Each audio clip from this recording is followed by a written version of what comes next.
तो चलिए स्टूडेंट्स, आज हम आपका लेक्चर स्टार्ट करते हैं जो कि एमआईएस के अंदर लास्ट था planning, then next is control. तो एक कंपनी के अंदर हर चीज़ को पहले प्लानिंग का जो मैंने बताया था, उसके बाद कंट्रोल। किसी चीज़ पे, हर चीज़ पे किस तरह के कंट्रोल कैसे करते हैं, या कंट्रोल है क्या है, कंट्रोल किस किस पार्ट्स का हो सकता है, ये सब हम डिस्क्राइब करने वाले हैं। तो चलिए देखिए, हम देखते हैं अपना कि कंट्रोल किस तरह रन करता है एक ऑर्गेनाइजेशन के अंदर। ठीक है, तो चलते हैं हम अपना नेक्स्ट स्लाइड पर। तो डेफिनेशन ऑफ कंट्रोलिंग, यानी कि डेफिनेशन कंट्रोलिंग की क्या है। एक हेनरी फायोल, एक कोई बंदा है, उसने आपको एक डेफिनेशन दी है। Control consists in verifying whether everything occurs in conformity with the plan, adopt the instruction issue and the principle establish. यानी कि जो कंट्रोल होता है वो कन्फर्मेटी होता है किसी भी प्लान को जब हम एडॉप्ट करते हैं। ऐसा नहीं है कि यह मान के चलिए कोई आप गाड़ी चला रहे हो तो आप हर चीज़ को एक कंट्रोल के साथ चलाते हो। कोई भी प्लान किसी भी सक्सेस नहीं होता विदाउट कंट्रोल के। आप जस्ट सोचो और कर दो उस चीज़ को, ऐसा नहीं होता। गाड़ी चलाते टाइम भी ब्रेक हर चीज़ को कंट्रोल करती हैं। तो वही एक वहाँ पर रूल लग जाता है किसी कंपनी के अंदर कि किसी चीज़ को किस तरह कंट्रोल किया जाए। इंस्ट्रक्शंस होते हैं, इश्यूज़ होते हैं हर चीज़ में, बट मैनेज हर चीज़ की चीज़ होती हैं। प्रिंसिपल हो सकते हैं, स्टेबलिश हो सकते हैं। जब कोई चीज़ बिल्कुल कंट्रोल में आती है तो वो एक स्टेबलिश हो जाती है, यानी कि एक स्थिर हो जाती है। आपकी गाड़ी 150 जा रही है, सडनली कोई चीज़ आ गया और आपकी गाड़ी इधर उधर भागने लगी, आपको लग रहा है शायद मेरी गाड़ी पलट जाएगी। बट अगर आपकी गाड़ी पूरे प्रिंसिपल फोर्स के साथ, अपने सही मेज़र करके मैनेजमेंट के साथ उसको कंट्रोल कर लिया, तो वो एक कंट्रोल में आपके आ जाती है। तो वही चीज़ यहाँ पर एक बता रहा है वो कि किसी चीज़ को एक कंट्रोल करने के साथ वो एक पूरा कंफर्म हो जाता है कि इट्स ए गुड।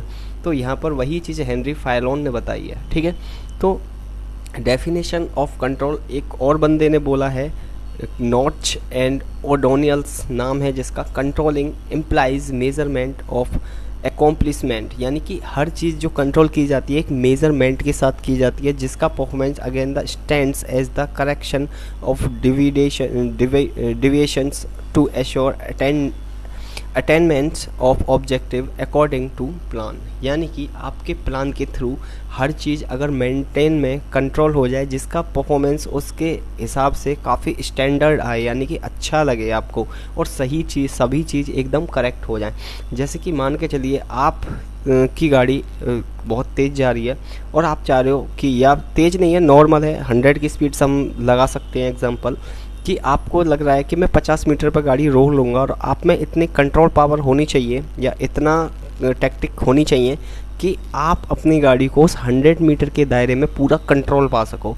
तो जो आपका प्लान था, जैसे उसमें लिखा है अकॉर्डिंग टू द प्लान, यानी कि आपने अपना पूरा प्लान बनाया कंट्रोल का कि मैं इसको 100 तक रोक लूँगा। ठीक है, 100 मीटर तक या 50 मीटर तक गाड़ी मेरी 100 की भी रफ्तार पे होगी या 200 की पे होगी तो वो रुक जाएगी। तो वही एक ऑर्गेनाइजेशन का अंदर होता है, जब प्लानिंग के बाद कोई चीज़ चलती हैं, रनिंग करती हैं, तो उनको वो कंट्रोल करना होता है कि अगर हम इस चीज़ को कंट्रोल नहीं करेंगे तो हो सकता है उनका कोई चीज़ लॉस हो जाए या फिर दिक्कत में आ जाए, कि अगर हम ऐसा ना करते तो शायद ऐसा हो जाता। यानी कि वो अपनी प्रोडक्टिविटी में बेकार चीज़ें देने लगें या कोई ऐसा पैकेजिंग बेकार देने लगें, ठीक है, जिस पे उनका कंट्रोल ना हो। या हो सकता है कोई मशीन है, प्रिंट कर रही है, अगर वो प्रिंट करते करते एरर आ जाए और आपको चाहिए 2 प्रिंट और वो 500 प्रिंट निकालते, तो यानी कि वो अपने कंट्रोल से बाहर हो गई।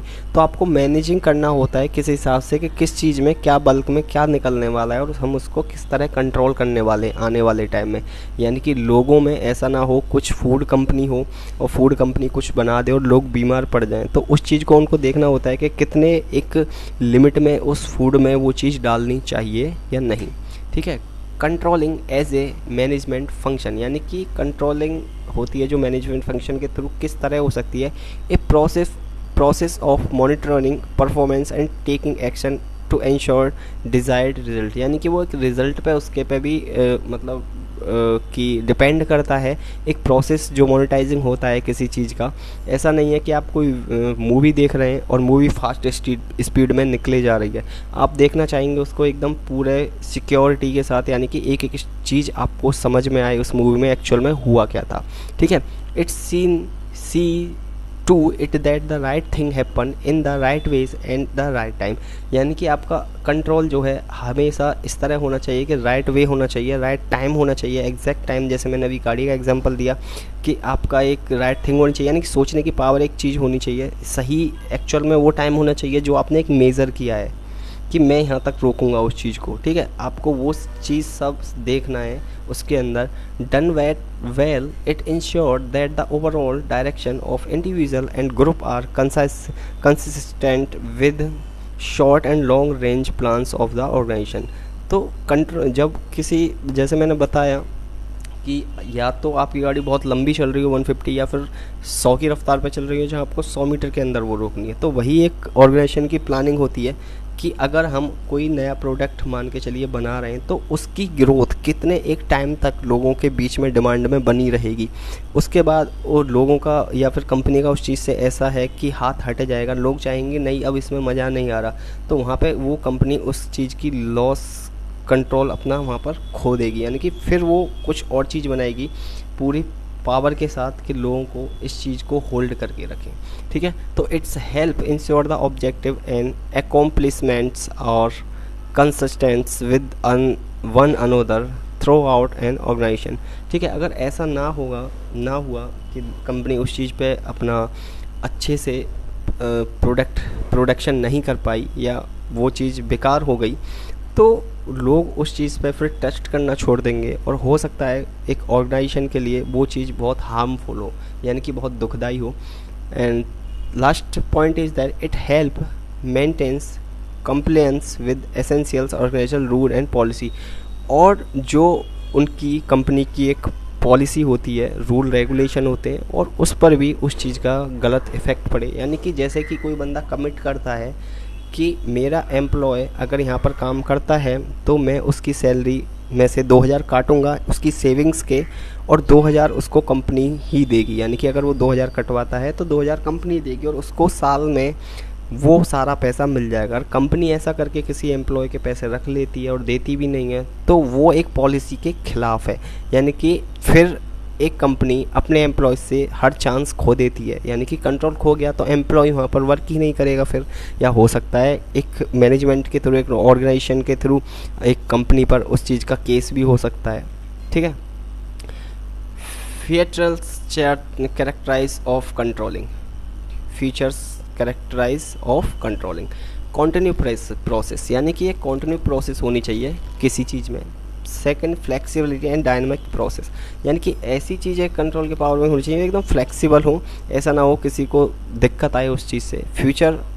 फ्यूचर ओरिएंटेड, यानी कि आगे भविष्य की तरफ देखते हुए भी वो चीज़ होनी चाहिए। Planning and controlling closely related, यानी कि जो आपकी प्लानिंग होती है कंट्रोलिंग के साथ वो आपस में रिलेट करना चाहिए, ऐसा नहीं कि आप कुछ करना चाह रहे हो और हो कुछ रहा है, यानी कि सारी कंट्रोल आपके हाथ से धीरे धीरे जा रही हो। जैसे हो सकता है कि मान के चलिए आपने सोचा ना चाहा कि मैं गाड़ी वहाँ तक रोकूंगा, सडनली आपकी ब्रेक ऐसी नहीं लगी, बट आपका पूरा 100% श्योर हो कि मैं एक अच्छा ड्राइवर हूँ और यहाँ तक, जैसे मान के चलिए रेसर जो होते हैं वो भी काफ़ी अच्छी रेस करते हैं, पर कभी कभी लिमिट ऐसा होता है कि एक गाड़ी भी उनके कंट्रोल से बाहर हो जाती है, तो काफ़ी एक्सीडेंट्स भी होते हैं उस वजह से रेस ट्रैक पर।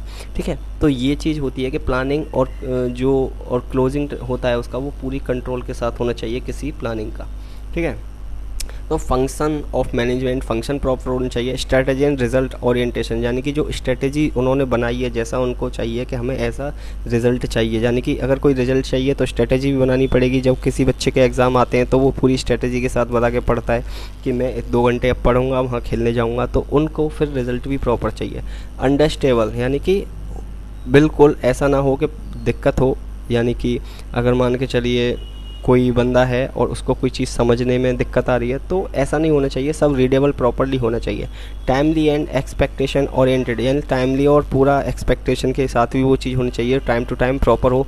Essence of control is action, हर एक एक्शंस एकदम कंट्रोल में ही होना चाहिए।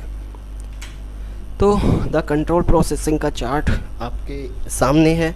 तो जैसे कि एक इमेज है, इसके थ्रू आपको चीज़ें दिख रही हैं, जैसे कि ऑब्जेक्टिव है और स्टैंडर्ड है। यानी कि ऑब्जेक्टिव में कंपेयर परफॉर्मेंस टू स्टैंडर्ड, यानी कि उसके स्टैंडर्ड से कंपेयर करना किसी चीज़ को।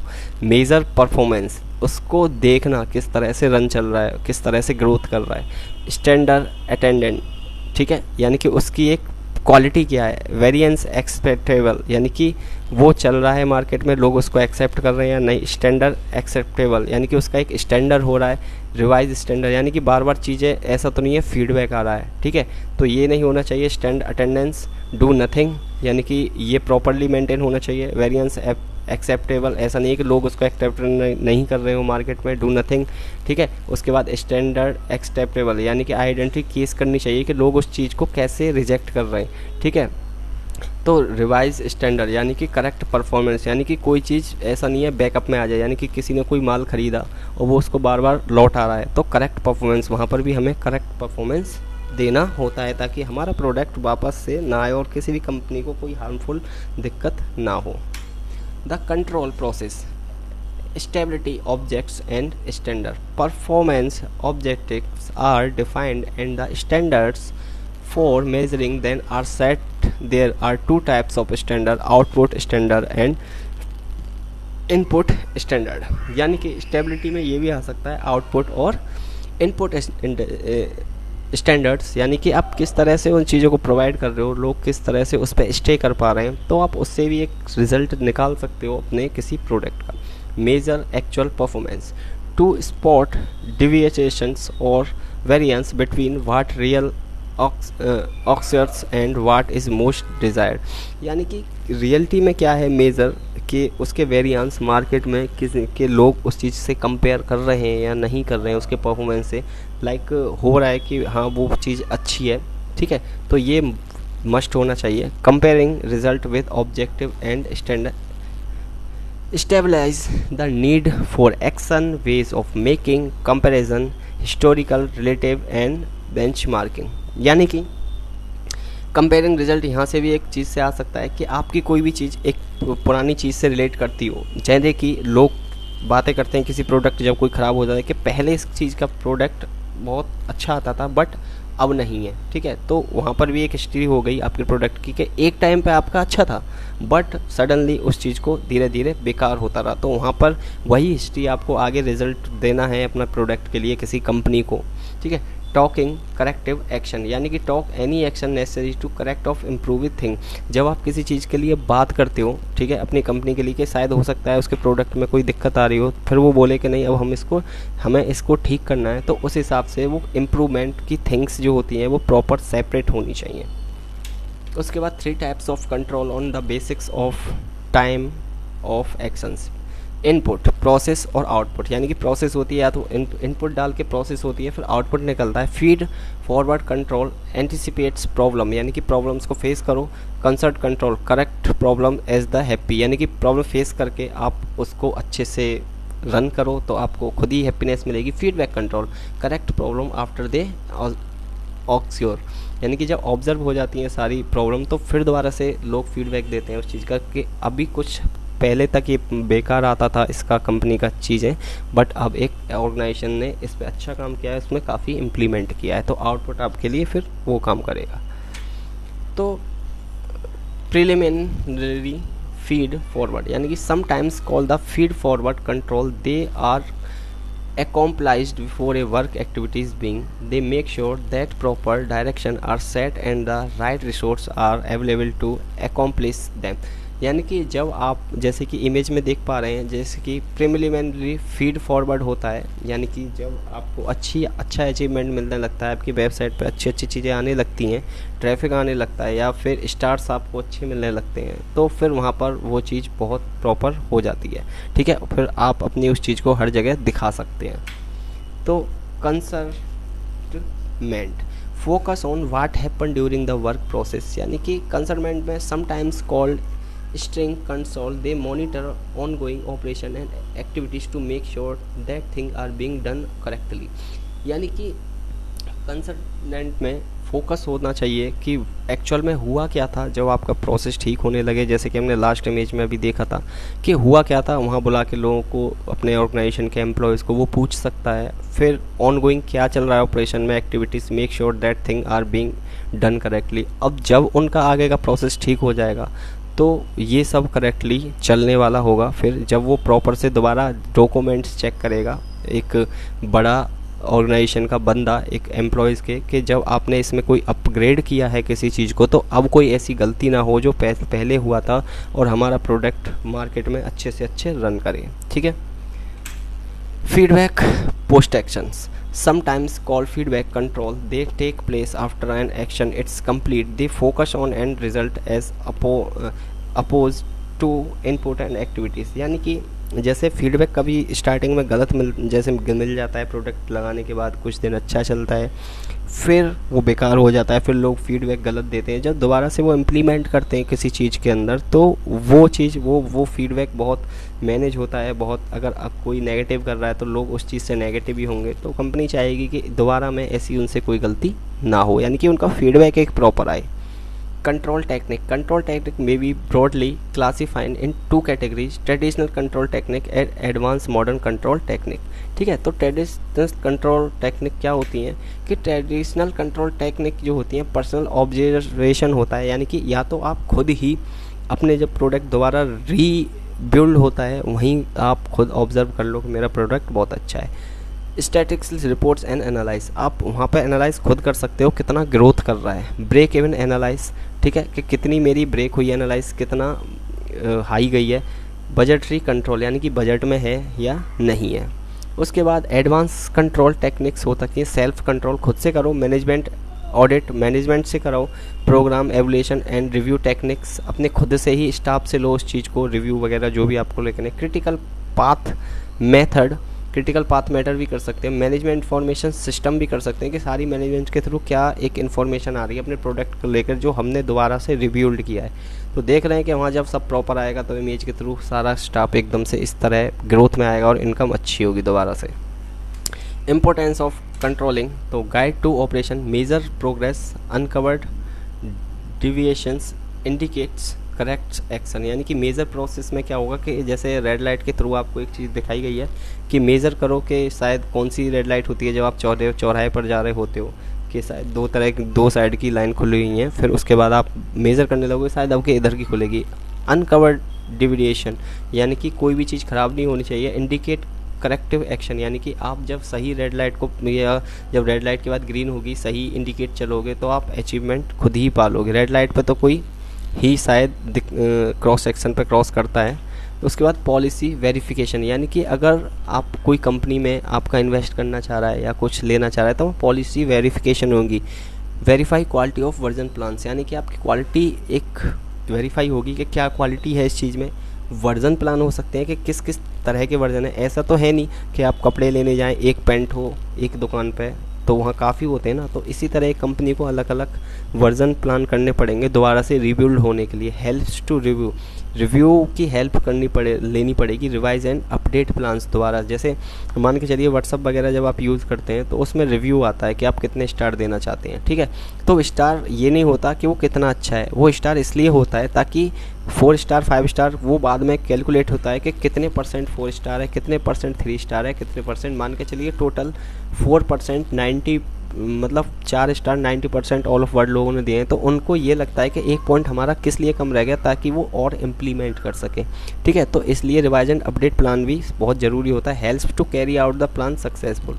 ठीक है, उसके बाद manager accountability, manager response for ultimate performance. Manager का रेस्पॉन्सिबिलिटी होती है कि अल्टीमेट परफॉर्मेंस करे अपनी टीम को लेकर, ऐसा नहीं है खुद लेजी हो और टीम को भी डुबोए।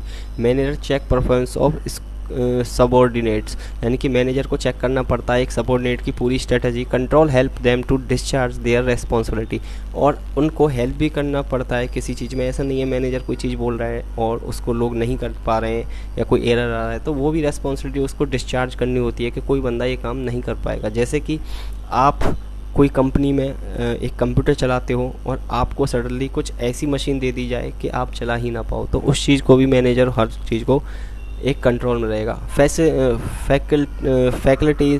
Facilities decision making and better management. जो फैसिलिटीज़ होती हैं वो एक अच्छा डिसीजन मेकर मैनेजमेंट के लिए हो सकता है, यानी कि जहाँ फैसिलिटीज़ अच्छी होंगी, फैसिलिटीज़ जो भी, तो वहाँ पर आपको काम करना बहुत स्मूथली होगा। एम्प्लॉय मॉरल, ठीक है, एम्प्लॉयमेंट क्या था, controlling brings order and discipline, यानी कि आपको हर चीज़ एक ऑर्डर और डिसिप्लिन में करनी होती है, जैसे कि एक आर्मी होती है। ऐसा नहीं है आप किसी भी कंपनी के अंदर अपनी मनमानी से काम कर सकते हैं। Absence of control lower employee morale, ठीक है, जो लोअर एम्प्लॉय होते हैं वो एक मॉरल होते हैं कि लाइक ठीक है एवरेज जैसा, उनको भी धीरे धीरे अपग्रेडेशन में लाना होता है। अगर उनको ग्रोथ चाहिए तो उनको भी एक कंट्रोल में रहना पड़ेगा, यानी कि उनको अपनी मनमानी नहीं करनी पड़ेगी।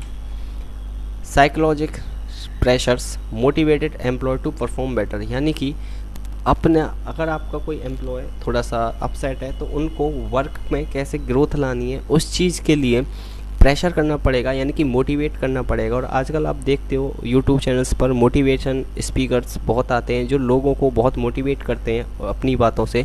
तो उसी तरह आप जैसे कि इमेज के थ्रू एक कैरेट लटकाया हुआ है बंदे को कि खा लो, वो जितना आगे चलेगा उसी हिसाब से कैरेट भी आगे बढ़ता जाएगा, कुछ इस तरह से दिया है।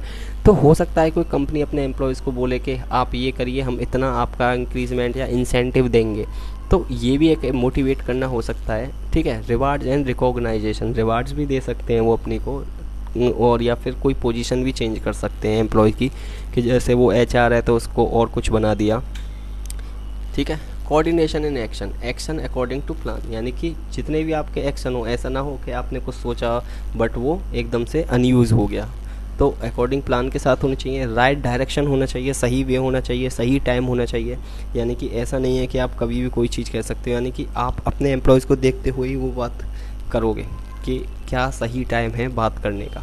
Correct inter relationship between words and factor, यानी कि आपके रिलेशनशिप बहुत अच्छे होने चाहिए हर एक बंदे के साथ। Balance between and and means, यानी कि आपकी हर एक बात का पूरा प्रॉपर एक बैलेंस मीन होना चाहिए, तब तक आप बात ख़त्म ना करो और सामने वाले को प्रॉपर समझना है। Requirement of an effective control system, तो focus on objective and needs, यानी कि aim to accomplishing the organisation goal, यानी कि अपने गोल पर प्रॉपर सेट रहो। Standard set should be realistic, यानी कि आपका स्टैंडर्ड हो वो हमेशा रियलिस्टिक हो। अर्ली डिटेक्शंस ऑफ डिविडेशन, यानी कि ऐसा ना हो हमेशा ये भी ना हो कि अर्ली डिटेक्शन हो और डिवाइडेशन हो, यानी कि कोई दिक्कत आए और जल्दी जल्दी से चीज़ें बिखरने लगें, ऐसा भी नहीं होना चाहिए। और suggestive merely pointing out deviation not enough, यानी कि ऐसा नहीं है कि आप किसी टीम में काम करते हो और एक दूसरे की ही चुगली करो, लाइक वो चीज़ डिवीज़न नहीं चाहिएगा। लीड टू करेक्टिव एक्शन, ठीक है, लीड टू करेक्टिव एक्शन, आपको प्रॉपरली सब चीज़ को मेंटेन करके एक लीड करना होगा अपनी टीम को। चेक अंडरस्टेबल डिवीजन्स, यानी कि चेक करना पड़ेगा कि आपको हर एक एम्प्लॉयज़ को वर्क करते टाइम कि इनके अंदर कोई ऐसी मिस हैपनिंग ना हुई हो कि ये काम करने में दिक्कत करें।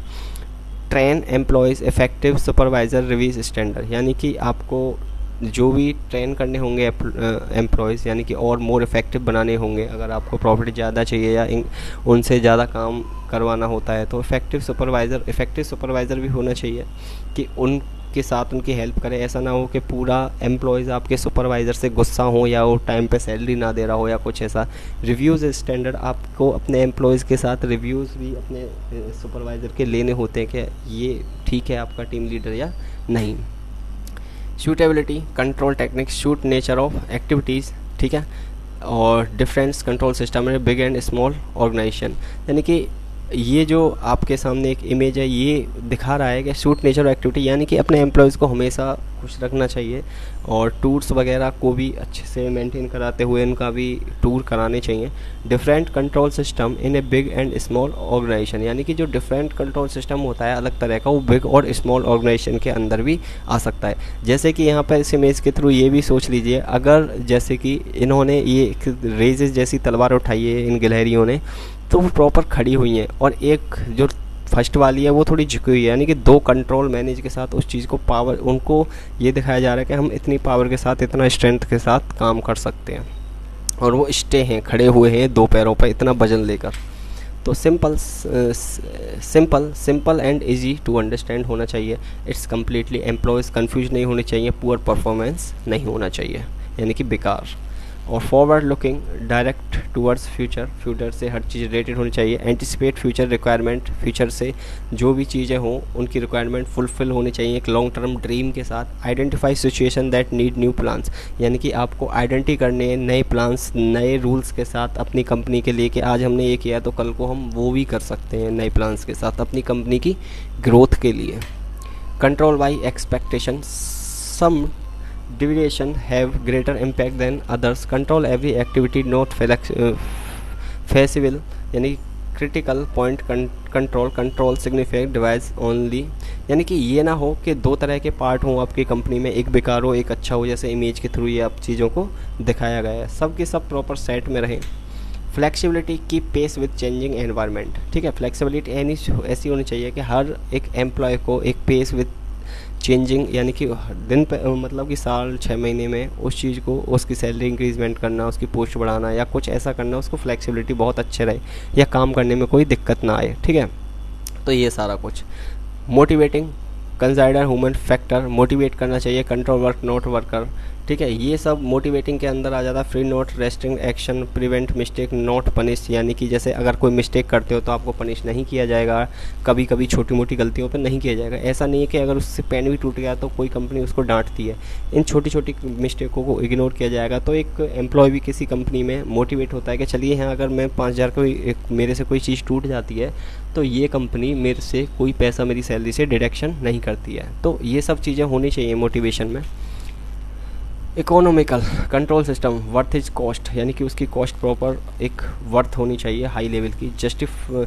जस्टिफिएबल एक्सपेंसिव, उसके सारे जितने भी एक्सपेंस एक नॉर्मल बहुत हाई ग्रोथ पे होनी चाहिए। सेविंग कॉस्ट ऑफ कंट्रोल, जो उसकी सेविंग कॉस्ट है वो कंट्रोल में होनी चाहिए। इन फ्यूचर के लिए अगर वो कंपनी कोई बड़ा प्लान कर रही है तो अपनी सेविंग्स के थ्रू उस चीज़ को अचीवमेंट कर सके पूरे कंट्रोल के साथ। तो स्टूडेंट्स, ये आपके असाइनमेंट क्वेश्चन है। तो what is definition of control, what is 3 types of control और व्हाट इज़ कंट्रोलिंग मैनेजमेंट। तो ये आपके असाइनमेंट्स हैं जो कि आपको अपनी पीपीटी में इजीली मिल जाएंगे। तो ठीक है स्टूडेंट्स, हम आपको मिलते हैं अपने नेक्स्ट लेक्चर में। तब तक के लिए बाय बाय, थैंक यू।